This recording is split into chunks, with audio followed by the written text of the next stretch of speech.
Bonjour à toutes et à tous et bienvenue dans On prend le contrôle. C'est un plaisir renouvelé de vous retrouver en ce début de semaine pour un moment d'échange et de découverte. Installez-vous confortablement, préparez un tout petit encas car nous sommes prêts à vous offrir une dose d'inspiration, d'information et de divertissement surtout. Déconnectez pas.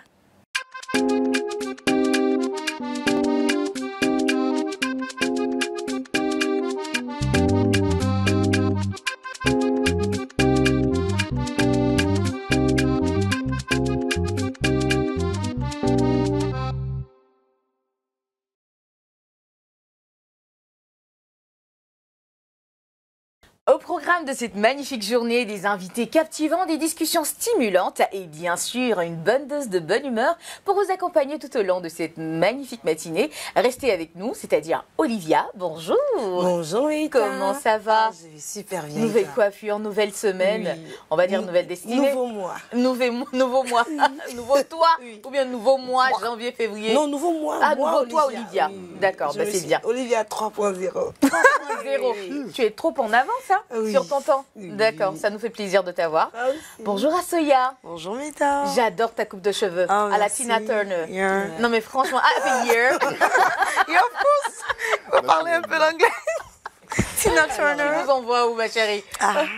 On va voyager un peu. On va voyager un peu. En tout cas, ça te va ravir. Merci. Bonjour Emmanuel. Comment ça va? Ça va. Super. Nickel. D'accord. Bah écoutez, installez-vous confortablement. C'est l'heure du JT des faits divers avec Olivia Waki.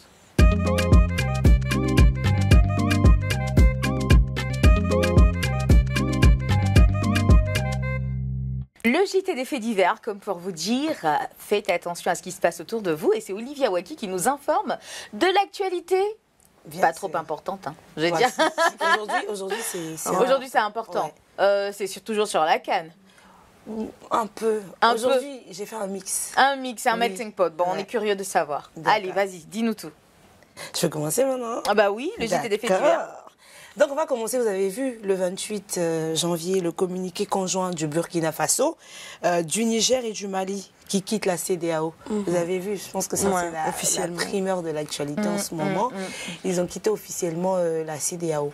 Alors ça crée des avis contradictoires. Il y en a qui disent que c'était pas la bonne décision. Ou de l'afficher maintenant. Ils auraient pu quitter discrètement ou ils auraient pu rester et ne pas forcément s'aligner. Il y en a qui disent que c'est la meilleure décision. Je voulais savoir ce que vous en pensez, vous, en tant que... Moi, je sais pas trop. Je sais pas trop. Ils ont certainement leurs raisons. Voilà. Mais je sais pas, ça devait pas se faire.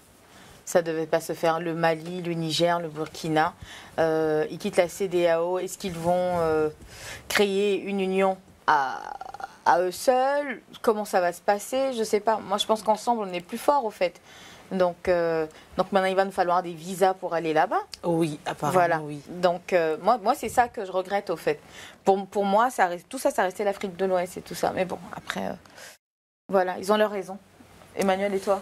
Poutine, hein. Poutine, il est terrible, hein. Il nous aura tous. Poutine. À l'usure. Mais le truc, c'est que, bon, c'est sûr que je sais qu'ils avaient des problèmes avec la France, tous ces pays. Ils voulaient sortir un peu de l'emprise française. Poutine a saisi l'opportunité, comme il le fallait. Je pense qu'ils ont tous signé avec Wagner. Mais c'est par contrat annuel. Mais, forcément, la Russie va en tirer profit. Ça ne tient qu'à moi. Je pense que le risque, c'est que si après Poutine n'est plus là, et c'est un autre qui prend la tête de la Russie, est-ce qu'il aura les mêmes intentions envers ces pays-là? Question. Et là, ça va devenir dangereux. D'accord. Soya, et toi? D'accord, bah, selon moi, en fait, c'est pas nouveau. Hein. Ça fait depuis déjà quelques mois que ça en parle et tout ça. Donc, bon, je pense que c'est le communiqué qui est juste officiel. Mais sinon, déjà, de base, ils avaient déjà, par rapport aux actions qui avaient été menées, auparavant, donc, bah, ça ne surprend pas. C'est comme si c'est juste officiel. Après, moi, je ne sais pas trop quoi penser. Moi, je veux juste que cela ne change pas nos rapports. Le Malien, Burkina Faso, c'est la famille. Donc, je ne veux pas que forcément il y ait des problèmes entre eux. Ou des tensions même. Des tensions. C'est vrai qu'il y a eu des tensions. Il y a eu des tensions C'est ce qu'on redoute. Parce que il y a déjà eu des tensions. Ouais. Il y a des décisions d'en haut et puis il y a nous. Nous, on est la population. Nous, on parle pour le peuple. En réalité, c'est nous les rapports maliens, Burkina Faso et nous. J'espère vraiment que ça ne va pas toucher nos rapports. C'est les rapports économiques qui vont devenir tendus. Parce que les transports de marchandises, ce genre de choses, c'est sûr que ça va chauffer. qu'il y aura le vrai problème. Sinon, je pense qu'au niveau social, entre les populations, non, ça reste des frères, les Maliens. J'espère. D'accord.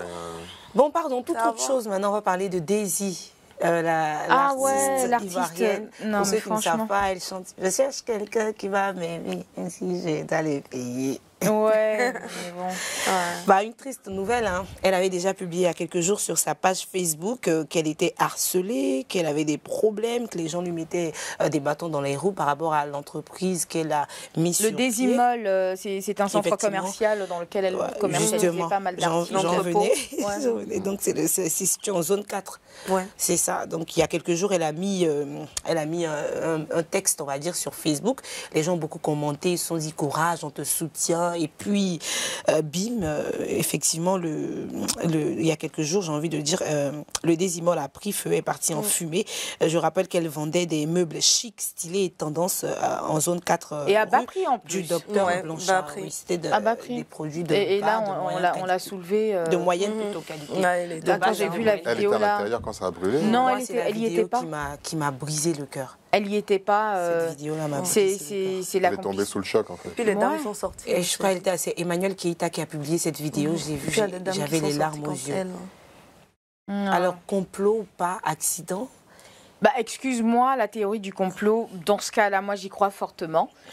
Pourquoi? Bah, parce qu'elle avait déjà tenu les gens informés de ce qui se passait. Au-delà de lui mettre les bâtons dans les roues, c'était des menaces. C'était beaucoup de menaces sur le fait qu'elle n'avait rien à faire dans ce secteur d'activité qui était, selon les on-dit, bien dispatché à une certaine catégorie de la population et tout. Elle venait casser les prix. Elle cassait les prix. Elle ne comprenait pas pourquoi elle devait faire plus cher quand c'était, il n'y avait pas lieu de faire, en fait, tu vois. Donc, franchement, beaucoup de courage à toi, Daisy, et puis on est tous avec toi. Il y a un internaute même qui avait soulevé une proposition sur les réseaux. Moi, j'ai vraiment apprécié. La cagnotte de 500 francs par habitant. Si on donnait ne serait-ce que 500 francs avec 1 million de personnes, on arriverait quand même à pouvoir l'aider. 500 millions. Voilà, c'est vraiment pas grand-chose. 500, c'est de l'argent, mais c'est pas grand-chose comparé à ce qu'on pourrait faire dans la vie de quelqu'un qui essayait juste à elle seule d'apporter sa pierre à l'édifice, de pouvoir améliorer le quotidien des Ivoiriens, parce que c'est des emplois qui viennent de se perdre. C'est, comment dirais-je, une entrepreneur qui vient de prendre un gros coup. Et moi, je pense que c'est le moment d'être... C'était ouvert depuis combien de temps? Et puis, il y a une vague de soutien. Depuis environ 6 mois. 6 mois environ. Elle a galéré pour faire ce truc. Et puis, moi, ce que j'ai apprécié, c'est vraiment l'hospitalité. Il y a une vague de soutien, mais incroyable. Tous les artistes, vraiment, les influenceurs, tout le monde a publié une photo d'elle, lui a apporté énormément de soutien. Et je pense que je suis Daisy. Oui, c'est incroyable. Et je pense que la cagnotte, 500 par personne, ça peut l'aider. Mais moi, dès que j'ai vu, je dis, j'espère qu'elle a assuré. Parce que ça m'a rappelé un verset qui dit la gloire de la seconde maison est plus grosse que celle de la première. Du coup, si elle est vraiment assurée, elle peut refaire quelque chose d'incroyable. Mais tu sais, c'est pas une chose à laquelle on pense tout de suite. On assure une voiture, il arrive qu'on assure une maison. Mais t'as ce gros commerce, c'est sûrement, bien sûr, c'est à ça qu'on pense. Est-ce qu'elle voudra recommencer? Et puis oui. Et puis en fait, le problème, à part ça, en fait, il y a des gens qui sont sortis, il y a des dames qui sont sorties sur la toile pour raconter qu'apparemment elle devait de l'argent. Et là, en ce moment-là, c'est vraiment ce qui est en train de tomber sur elle. Mais ça a quoi à voir avec qu'ils ont fait des groupages, c'est justement par rapport à son truc. C'est par rapport à des groupages. Elle a des groupes où, par exemple, il y a 300, 400, 900 personnes, par exemple, qui sont dans le groupe, qui lui versent de l'argent et qui attendent de la marchandise, un truc comme ça. Après, c'est les affaires, c'est le business. Voilà, et ces gens-là, apparemment, depuis un bon moment, attendaient de se faire rembourser par elle. Et puis, qu'elle donnait des excuses excuses et tout. Et donc, jusqu'à ce qu'eux, ils réalisent. Après, il y a eu la maladie parce qu'elle était aussi malade. Oui. Elle était allée en France se soigner, un truc comme ça. Oui. Et donc, après ça encore, il y a eu une autre vague. Et donc, moi, je me demande, est-ce que c'est pas par peur de dire, maintenant, quand il y aura encore une autre excuse pour ne pas être remboursée et tout. Vraiment désolée pour elle, tu vois, mais aujourd'hui, là, il y a des gens, il y a des histoires qui sortent sur cette affaire-là. Moi, je pense que l'heure n'est pas, prétendent même qu'elle aurait fait exprès de brûler.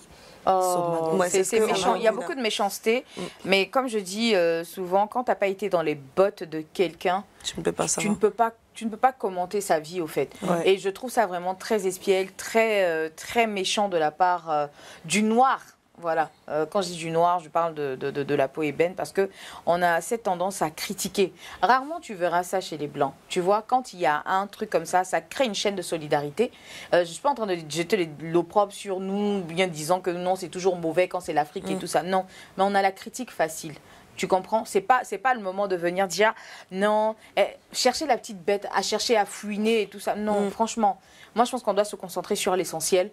On doit l'aider à se relever. Si on ne peut pas l'aider, qu'on la porte en prière et puis qu'on se taise. On t'envoie toutes nos forces. Hein. Voilà. On va dire, on t'envoie beaucoup d'amour. On en tout parle. Notre soutien. On espère que tous les fans de Meïta vont continuer. Et pourquoi les fans de Meïta d'ailleurs? Même toi, voilà, nous tous. Mais même nous. Voilà, il faut qu'on cotise. Faut qu'on 500 francs, ça va. Voilà. Et puis, d'ailleurs, ma bouffette, et puis, vous m'envoyez screenshot. Sinon, je vais vous dire. Non, merci. Wave, on va tout faire. D'accord. Ensuite. On va terminer avec la CAN. Oh. Oui, okay. On va parler un peu du classement de la CAN. On a eu le match Angola-Namibie le 27 janvier, 3-0, donc l'Angola est qualifié. On a eu également le 27 janvier le Nigeria-Cameroun, 2-0. Les beaux-frères sont partis avec beaucoup de tristesse pour moi. J'ai vu les créas sur les beaux-frères, là, c'était pas simple. Hein. Moi, sur avion. Non, les gars, vous êtes méchants, sérieusement. Et puis après, tu vois, les journalistes en train de boire des casiers de bière, en fait. Ils étaient contents, je sais pas pourquoi. Ah ouais, hein? Parce qu'ils ont dit qu'ils n'ont rien joué, ils méritaient de partir. Et puis, ils sont en Côte d'Ivoire, ils profitent. Ils vont chercher les dernières femmes et puis... ok, d'accord, elle est pas mal celle-là. Et le 28 janvier, c'est la Guinée équatoriale contre la Guinée, en faveur de la Guinée, bien sûr, qui est qualifiée en 8e de finale. Et puis, on a eu le match qui, moi, m'a le plus touché. C'est bien sûr l'Égypte et le Congo qui s'est terminé au tir au but. Et puis, c'est Gabaski, malheureusement, qui a fait perdre son équipe, alors qu'on le connaît comme le gardien. le totem redoutable. Le gardien, on dit que c'était le médicament de Togba. Lui, là, il nous a fatigués. Franchement. C'est terminé donc pour le JT des faits divers. Ouais, il y a eu beaucoup de roulements de reins là, en Motrumba. Merci beaucoup en tout cas Olivia. Quant à vous, chers téléspectateurs, vous ne démordez pas parce que la suite de cette émission se fera bien évidemment avec un sujet des plus intrépides. On parlera de l'adolescence et de la maternité. Qu'est-ce que vous en pensez? Est-ce que vous avez déjà eu des expériences relatives à cela? Appelez-nous ou tout simplement écrivez-nous. Qu'est-ce que dis-je? Écrivez-nous sous ce direct-là, en ce moment même diffusé sur notre page Facebook Reflet TV. Vous aurez aussi la possibilité de nous regarder sur la TV d'Orange et la TV de MTN, sinon les www.reflet.tv. Ou si le cœur vous en dit, si vous avez la possibilité de vous connecter sur Canal, le canal 208, faites-le sans hésitation. Ceci étant dit, place à notre sujet du jour. À tout à l'heure.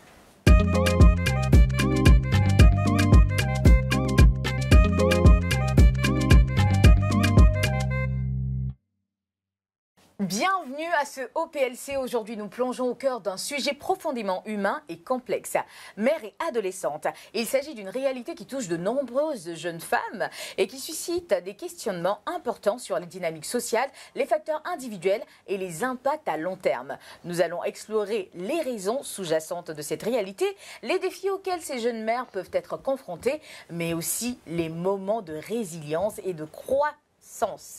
Voilà qui émerge de cette expérience. Nous sommes donc honorés d'accueillir aujourd'hui Zépré Ornella, qui est notre invitée du jour et qui nous apportera son expérience et son point de vue sur ce sujet délicat. Bonjour Ornella. Bonjour madame. Comment ça va? Tu peux sortir un peu la voix, hein? N'aie pas peur. Olivia ne mord pas. Non. Ah, tu es un peu grippée. Non, ne t'inquiète pas. Je s'occupe de tout, tu s'occupes de rien. Ça va sinon ma chérie? Oui, ça va. Sois la bienvenue sur le plateau de OPLC.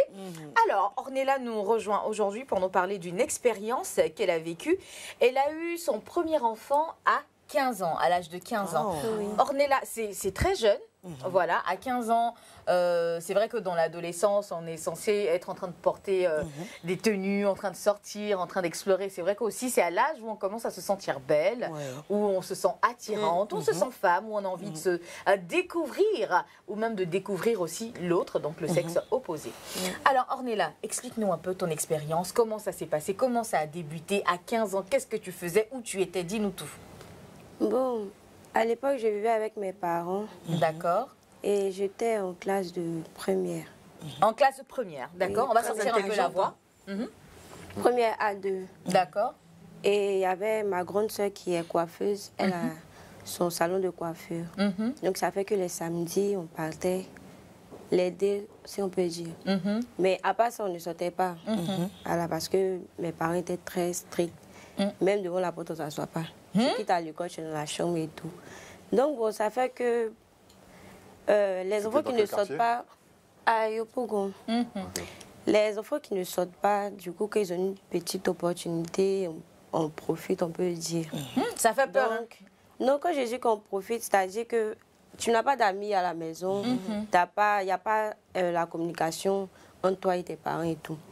Donc, arriver dehors, au moins, tu essaies de découvrir beaucoup de choses et tout. Et c'est comme ça que c'est arrivé. J'ai rencontré le gars à la psychologie. À la parce que le magasin de ma grande soeur est à la psychologie. À la psychologie. Et c'était, on peut dire, le camarade à ma grande soeur. D'accord. Ils avaient un groupe d'amis et lui, il était... Nous, c'est comme ça, on se voyait et tout. À l'insu de ta sœur ou elle savait? Oui, elle savait, Elle mais savait. elle savait pas que... Que ça allait jusque-là. Voilà, que ça allait arriver. C'était juste des amitiés et puis bon, petit gars du quartier, comme ça. Donc bon... Et puis, à l'époque, j'étais vierge. En fait. C'est lui qui... C'est ton premier homme. Voilà. Mais il avait quel âge? 15 ans. Il avait 15 ans aussi. Ah non, lui, il avait 19 ans. Ah, d'accord. Moi, j'avais 15 ans. D'accord. Donc, on a commencé à marcher ensemble et c'est arrivé. Moi-même, je ne savais pas. Lui aussi, il ne savait pas puisque je ne lui ai pas dit. Quand c'est arrivé, qu'est-ce que tu ne savais pas? Je ne savais pas que... Tu es tombée enceinte? Oui, je suis tombée enceinte, mais je ne savais pas. Mais attends, avant même d'arriver à cette étape où on se découvre et tout ça, est-ce que tu n'as pas eu d'avertissement? Est-ce que dans ton entourage, tes sœurs, tes parents, personne ne t'a parlé d'abstinence ou bien de te préserver, parler de pilules et tout ça? En classe, au moins, on en parle. Oui, en classe, on parlait de ça, mais c'était pas genre... Je ne faisais pas de ça mon activité, au fait. Ça arrivait une fois. C'est toujours comme ça. Avant que ça arrive, Une quand seule quand fois tu l'as suffit. connu, tu sentais que votre relation allait de plus en plus profondément, non? Ouais. Ouais, elle aimait. Et tu n'en as pas parlé à quelqu'un? Tu as gardé ça pour toi? Bon, j'avais pas quelqu'un à qui parler, au fait. Mais tu ne te disais pas qu'il fallait vous protéger au début, tout ça? Bon, si, je me disais ça parce que j'avais toutes les informations. Mais dire que pour la première fois, il m'a dit que non, on ne prend pas les temps.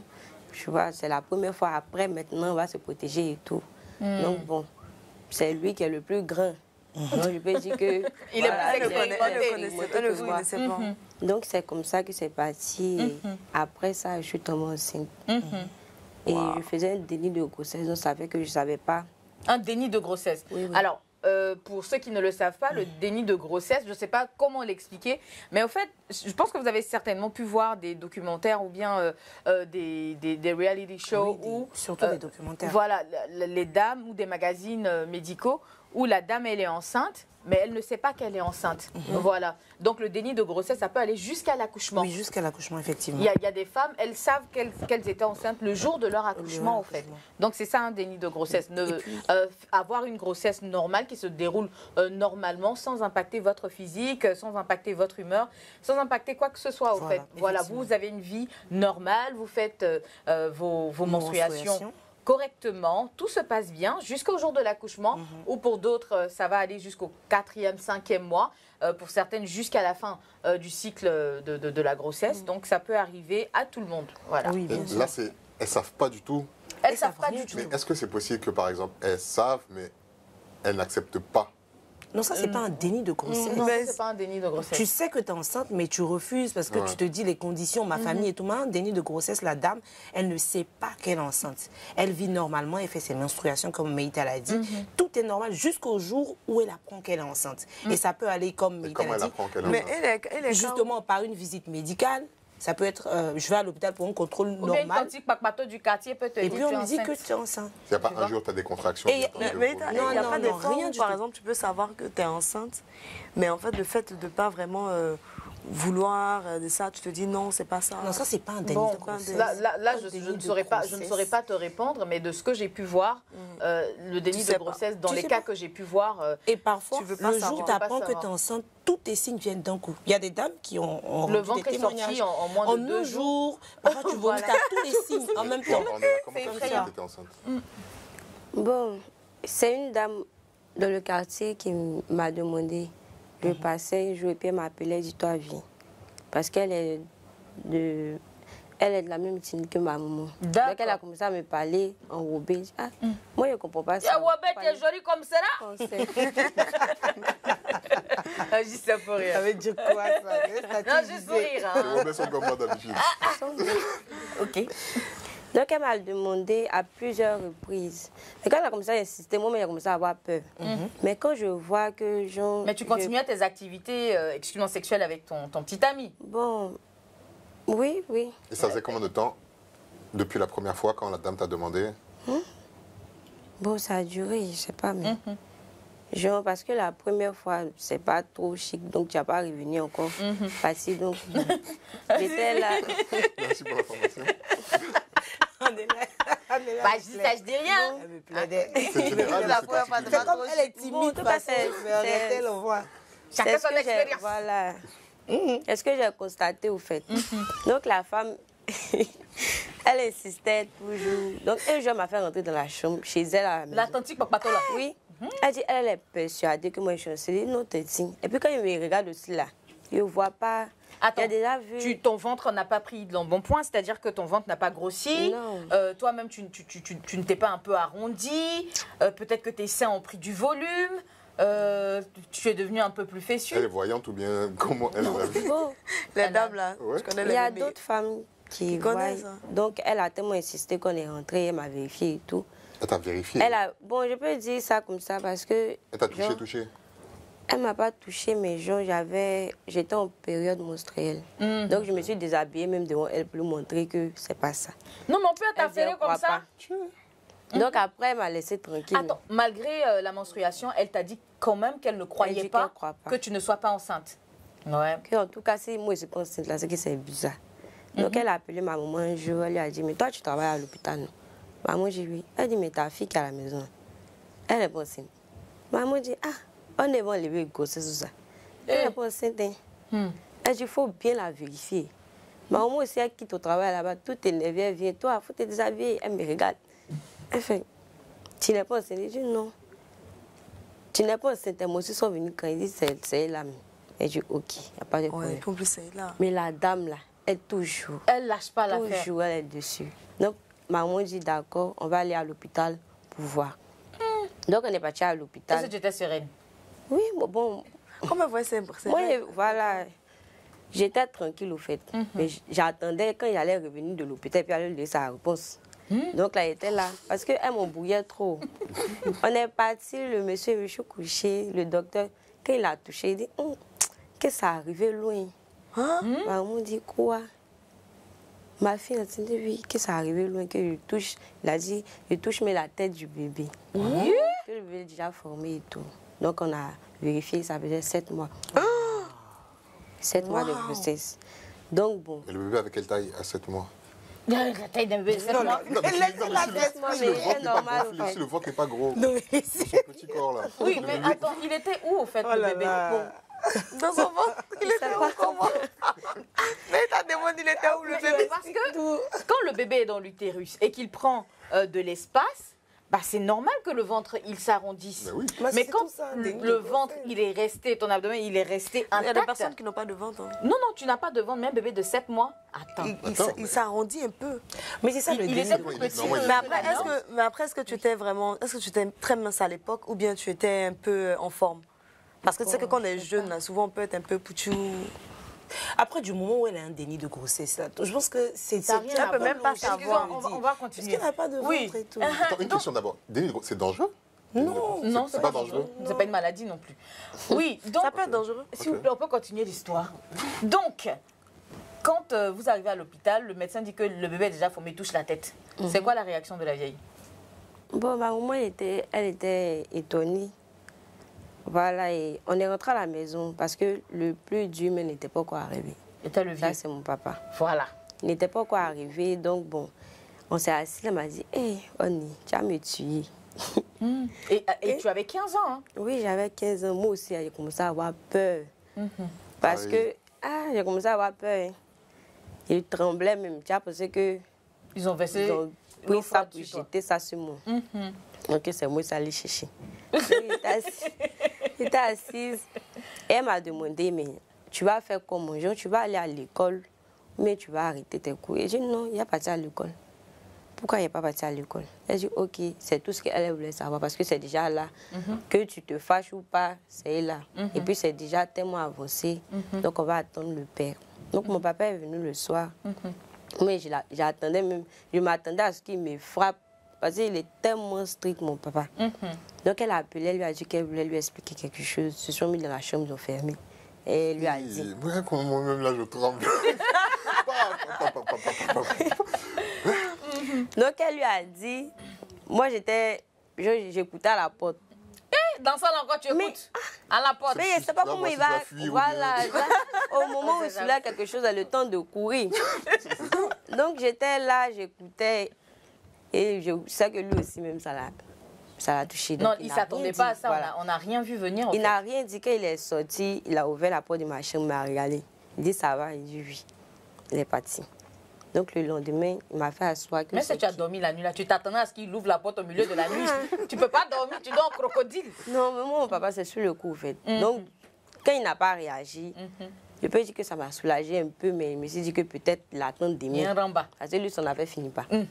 Donc le lendemain, il m'a donné mon argent de l'école. Je suis partie, je suis revenue le soir. Et il a demandé à voir la personne.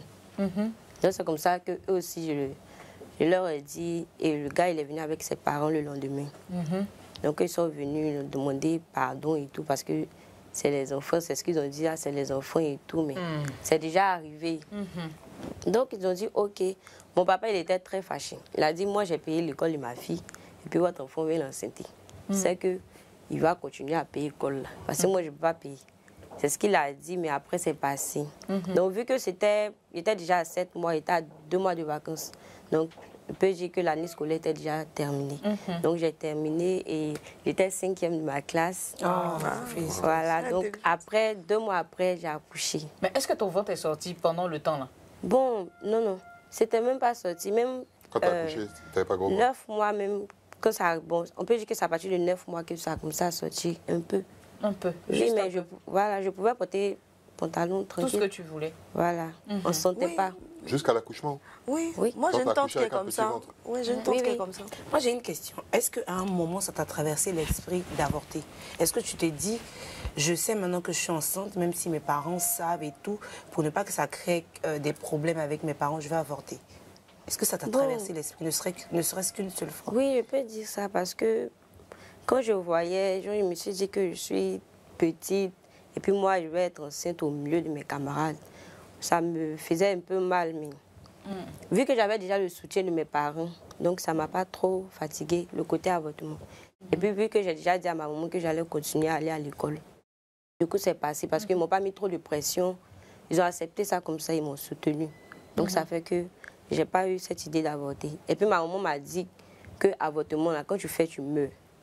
Non, je ne peux pas mourir. C'est un garant, hein. Voilà, c'est mieux attraper que de finalement, mourir. le déni de grossesse a aidé dans ce cas-là. Oui, parce que si elle avait su peut-être avant, elle allait chercher des solutions Et peut-être. le fait qu'il ait accepté aussi, ça t'a conforté dans ton choix. Et là, moi, j'ai envie de partir à la prochaine étape. C'est comment s'est passée la vie de maman? Parce que à 15 ans, être maman, jeune mère, c'est pas forcément évident. C'est-à-dire que nous-mêmes... Après la terminale, l'année d'après, c'est oui, c'était la terminale. Nous-mêmes, voilà, après 30 ans passés, quand tu as ton gosse et tout, c'est toujours compliqué. Donc à 15 ans, j'imagine que ça devait l'être encore plus. Les nuits blanches, faut donner le biberon, faut s'occuper du bébé, faut étudier. Tu nous racontes un peu comment ça s'est passé? Bon, je peux dire que ça n'a pas trop été difficile pour moi parce qu'il y avait mes parents qui étaient là. Ils ont été formidables. Donc, oui, oui.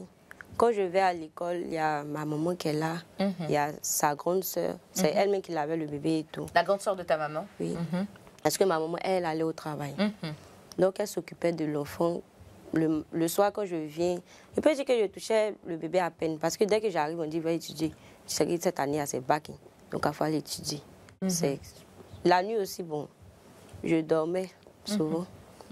Souvent aussi, je ne dormais pas. Mais comme j'avais mes parents à la maison, ça ne m'a pas fatiguée. D'accord. On va dire que c'est plutôt flex. Tu as eu beaucoup de chance. Hein. C'est un sujet sensible dans le sens où il y a beaucoup de jeunes filles de 15-16 ans qui sont dans ces situations. Qui n'ont pas de soutien. Mais qui n'ont pas de soutien. Et c'est ce qui pousse à l'avortement. Il y a beaucoup de jeunes filles qui se font frapper, chasser, qui décident soit d'avorter, soit de garder leur enfant et de s'en occuper. Et moi, je dis, c'est la grâce. Hein. Chacun a sa grâce. Mais il y a des filles, je pense qu'on en parle justement pour ça. Pour ces filles-là qui sont dans tes conditions ou qui ont été une fois dans ta condition, mais qui n'ont pas eu cette même chance. Et on va dire que c'est des bébés qui élèvent des bébés.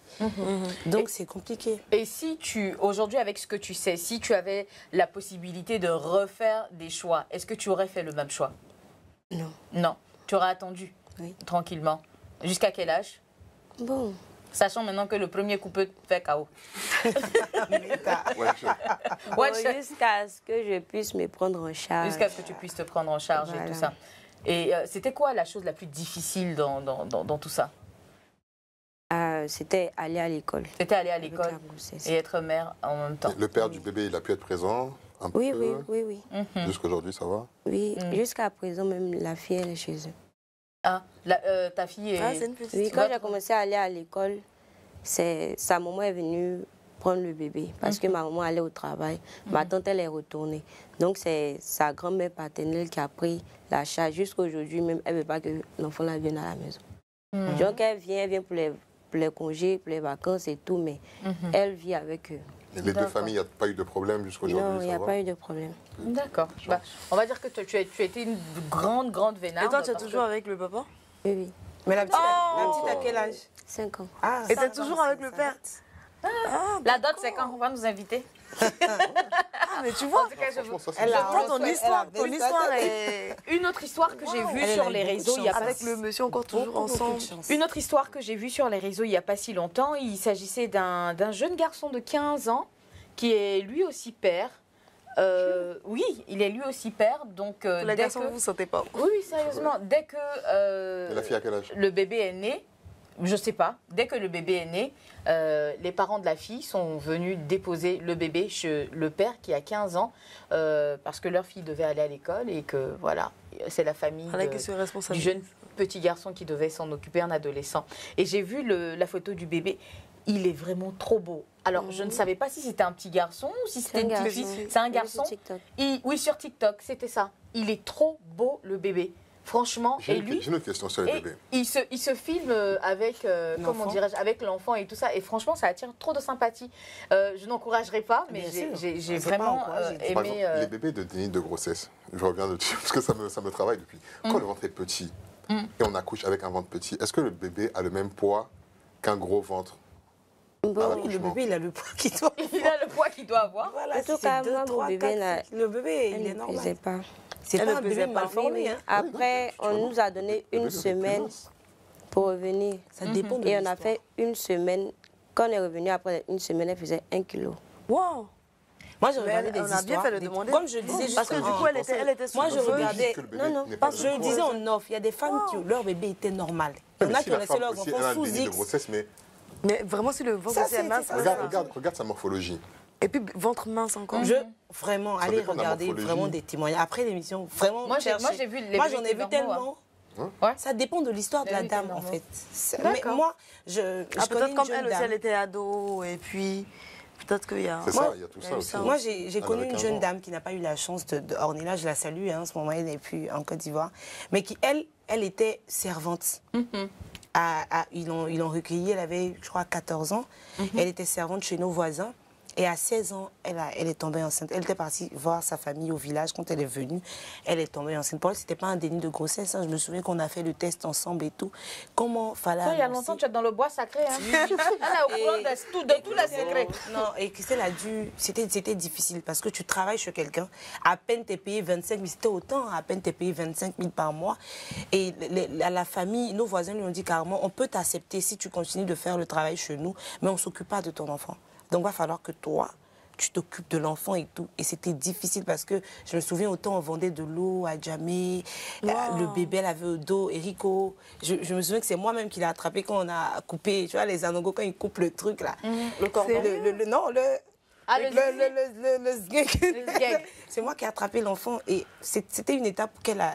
Et le gars, il a refusé carrément, il dit que c'est pas La paternité. lui. Donc tu imagines, après quand l'enfant On a est né, tous des la petits famille, revenus. voilà, non pas, il n'est pas revenu, mais la famille qui l'a accueilli, chez qui elle était servante, a commencé à aimer le petit et prendre en charge le petit, et puis avec les voisins et tout. Mais c'était difficile parce que tu la vois mettre l'enfant au dos.